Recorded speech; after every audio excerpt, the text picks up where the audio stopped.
प्रारब्ध के सभी दर्शकों को मेरा नमस्कार। मेरा नाम है संदीप आर.के. सिंह।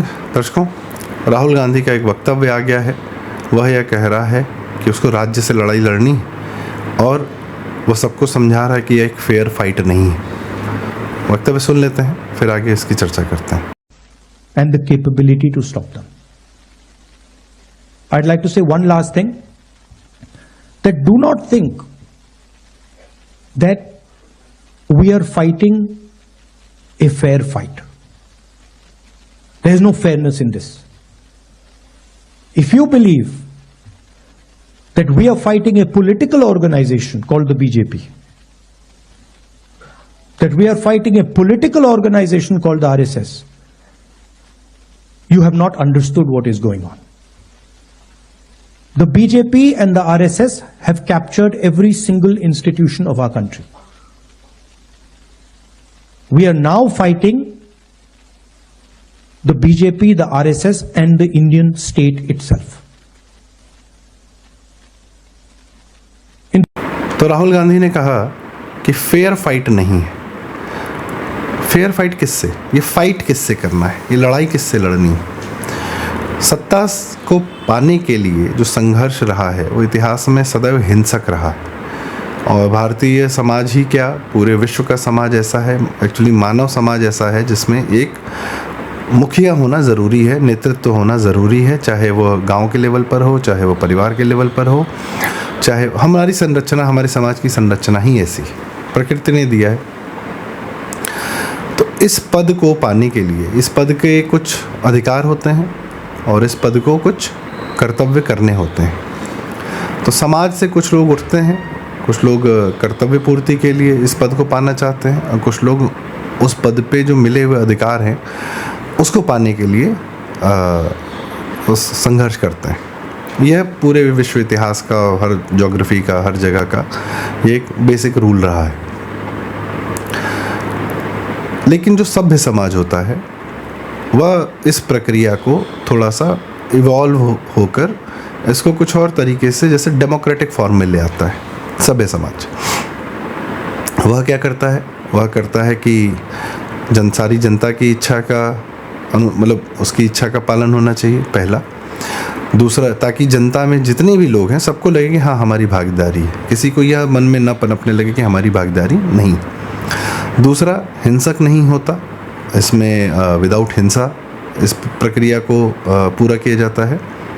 और तीसरा, इसकी एक समय सीमा होती है कि जिसको मौका मिला है उसको वापस फिर से यह परीक्षा देनी पड़ेगी, 4 साल हो, 5 साल हो, कोई भी हो, ताकि जो इस समय हारा है उसको यह लगे कि हाँ भाई ठीक है, एक उम्मीद है, हम भविष्य में भी इस प्रकार से हम अपना हमें फिर से मौका मिलेगा अपने आप को साबित करने का। और यह प्रक्रिया चलती रहती है।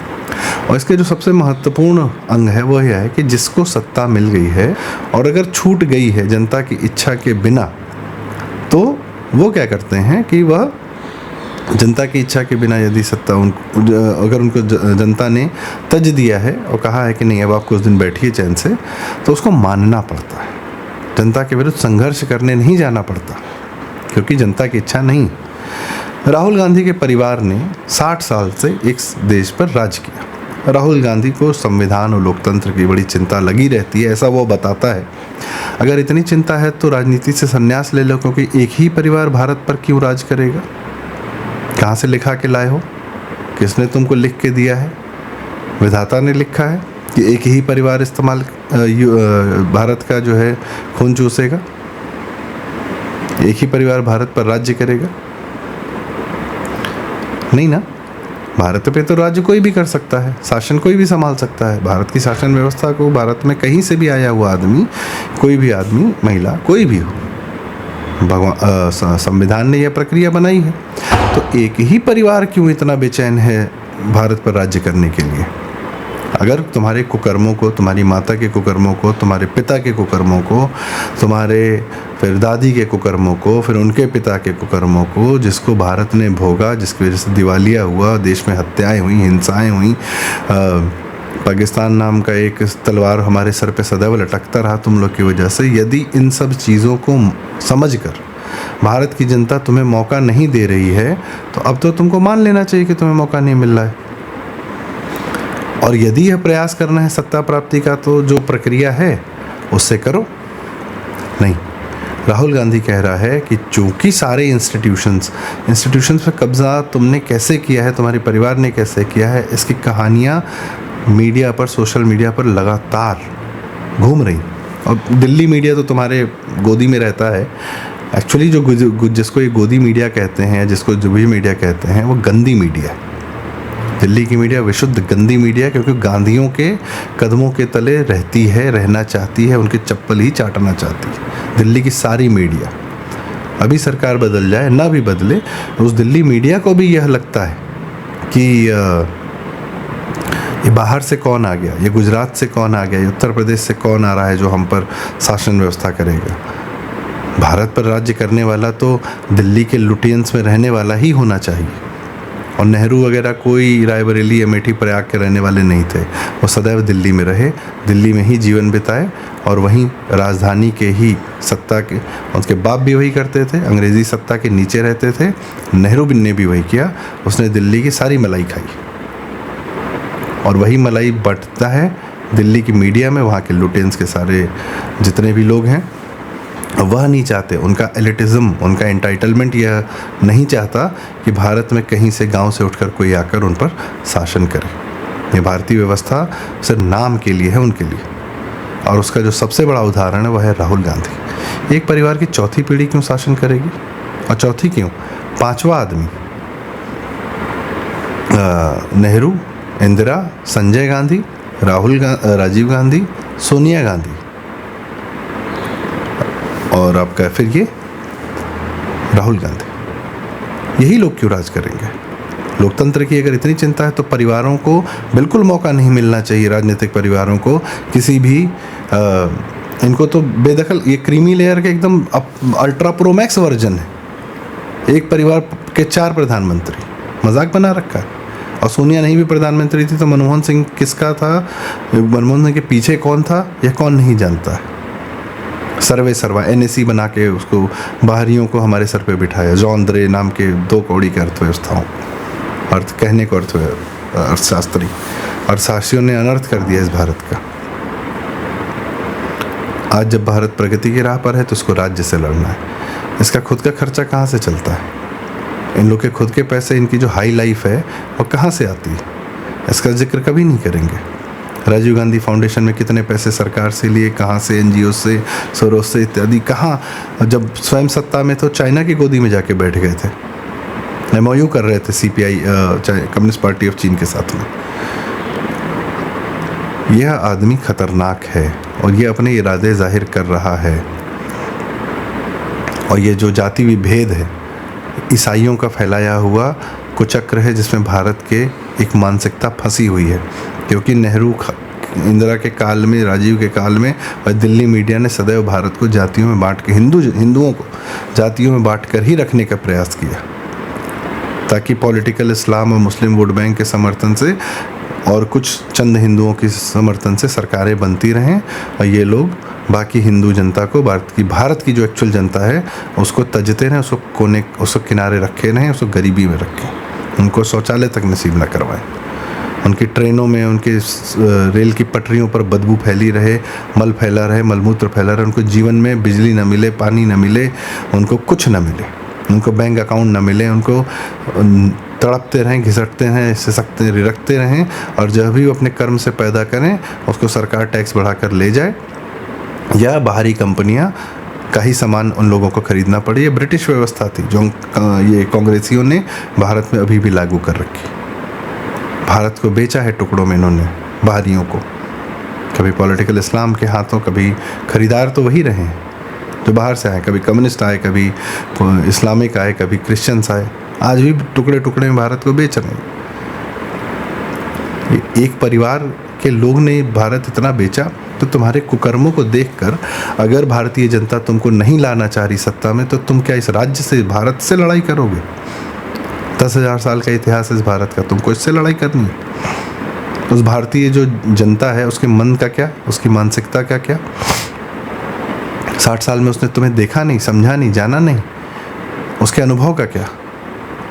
और देख रही है तुम क्या हो और तुम जब सत्ता से बाहर हो तो तुम कितने घिनौने हो, तुम्हारे विचार कितने घटिया हैं भारत के प्रति, सेना के प्रति, भारत की हर सुरक्षा के प्रति, भारत की सभ्यता के प्रति। तुमको तो हम देख रहे हैं ना, समझ तो रहे हैं, जन जन तक बात पहुंच रही है, तभी तुम्हें तज रहे हैं। यहाँ तक कि कांग्रेस के चाहने वाले बहुत सारे ऐसे लोग हैं जो यह राहुल गांधी से नफरत करते हैं। वो चाहते हैं कि कांग्रेस सत्ता में वापस आ जाए, लेकिन उनको राहुल गांधी से नफरत इसलिए कि राहुल गांधी की वजह से नहीं आ पा रही कांग्रेस सत्ता में, क्योंकि राहुल गांधी सब एक्सपोज कर देता है। राहुल गांधी के चेहरे पर भारत के प्रति द्रोह साफ दिखता है। ये वो बात वो लोग छिपाना चाहते हैं।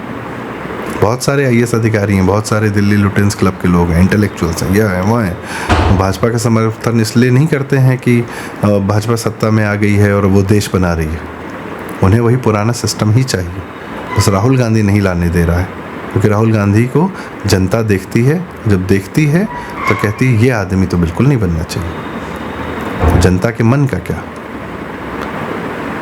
जनता कर्म नहीं देखती, जनता, भारतीय जनता ही तो कर्म पर एनालिसिस करती है। भारतीय जनता के इस व्यवहार पर, इस प्रवृत्ति पर, इस प्रकृति से ही इन्हें दिक्कत है, इन्हें चिढ़ कि कर्म पर कैसे क्यों एनालिसिस करते हैं। हम जो कहते हैं वह मान लो, है तो एक क्रिश्चियन व्यवहार ही, पैदा तो वहीं से हुआ था कि हम क्रिश्चियन हो जाओ नहीं तो मार देंगे। फिर वही इस्लामिकों को सूझ गया, फिर वही कम्युनिस्टों को सूझ गया। इस प्रक्रिया में इन्होंने करोड़ों लोग मारे दुनिया में। भारत खटकता है इनकी आंखों में, बार बार कहूँगा कि भारत खटकता है इनकी आंखों में। भारत एक ऐसी सामाजिक व्यवस्था है, इन लोगों ने सभ्यताएं बर्बाद की हैं। भारत की सभ्यता भी बची हुई है और इस सभ्यता को बचाने के लिए हम लड़ते भी हैं। तो हमारे सामर्थ्य से, हमारे पुरुषार्थ से इन्हें तकलीफ है, इसलिए अब ये खुलकर कह रहा है कि भारत के राज्य से लड़ना है। फेयर फाइट नहीं है। क्यों नहीं है फेयर फाइट? तुम्हारे पास जमीन पे संगठन नहीं, तुम्हें तुम्हारे नेता छोड़ के जा रहे हैं, फेयर फाइट क्यों नहीं? तुम अपना पहले घर संभालो। तुम्हारी बहन 4 मुसलमानों को ला के राज्यसभा में बिठा देती है, कोई 2 कौड़ी का शायर है, कोई कहाँ से आ रहा है। तुम खुद कम्युनिस्टों, भारत तेरे टुकड़े होंगे, उनके साथ खड़े हो जाते हो। तो भारत की जनता तुम्हें क्यों बनाएगी? तुम में क्या ऐसा है? लेकिन हमारे अंदर भी कुछ लोग हैं जिनको ये लगता है नहीं भाजपा का शासन बहुत हो गया, अब तो कुछ मेरा नहीं है रहा है, अब कुछ ना कुछ दिक्कत है, तकलीफ है, चलो इनको हटा देते हैं। तो उनको हटाओगे तो आएगा कौन? यही आएगा। एक बार आया था मोहम्मद गोरी, बस एक ही बार आने की देर है। वेनेजुएला में ह्यूगो चावेज़ एक ही बार आया था। उस देश के लोगों ने अपना देश बेच दिया, अपना देह तो बेचा, देश भी बेचा। कंबोडिया में एक ही पोल पोट आया था, संभाल नहीं पाया कंबोडिया आज तक। चाइना में माओ जेडोंग आया था, अगर अमेरिका ने हाथ न लगाया होता तो चाइना भी टूटा होता USSR जैसे। वहाँ भी स्टालिन था। एक ही आदमी, एक ही परिवार, एक ही पार्टी, यही सत्ता में रहेंगे। बाकी जनता क्या करेगी? तुम्हारे तलवे चाटेगी। यह नहीं होगा राहुल गांधी, यह नहीं होगा, हम नहीं होने देंगे। तुम्हें राज्य से लड़ना है, आओ। तुमको अभी लगता है कि तुम सड़क पर लाना चाहते हो जनता को पैसे देकर। बहुत सारे हैं तुम्हारे चाहने वाले भी, कुछ दिन पहले सड़क पर लेकर आए थे कुछ हमारे हिंदू भाइयों को। आओ तुम अब। मन में कुछ शिकायतें थीं, इसलिए आदमी थोड़ी देर के लिए सड़क पे आया था। तुम्हारे लिए तो नहीं आएगा। अब कुछ लोग हैं जो पीठ पीछे खंजर भोंक रहे हैं हिंदू समाज के शासन व्यवस्था में, उनका भी इलाज होगा। अभी भारत को, दुनिया को बहुत कुछ देना है। भारत को दुनिया को नई राह देनी है और भारत ही दुनिया को लोकतंत्र, असली लोकतंत्र देगा। ये जो अमेरिका बमबारी करके लोकतंत्र फेंकता है ना दुनिया में, वह नहीं। राज्य से लड़ेंगे, भारत के राज्य से लड़ेंगे, इंडियन स्टेट से लड़ेंगे। नक्सलाइट्स की भाषा, ये माओवादियों की भाषा है, कम्युनिस्टों की भाषा है। बंदूक की नली से लड़ेंगे। इस बार तुम सड़क पर आ ही जाओ, अब तुम आ ही जाओ।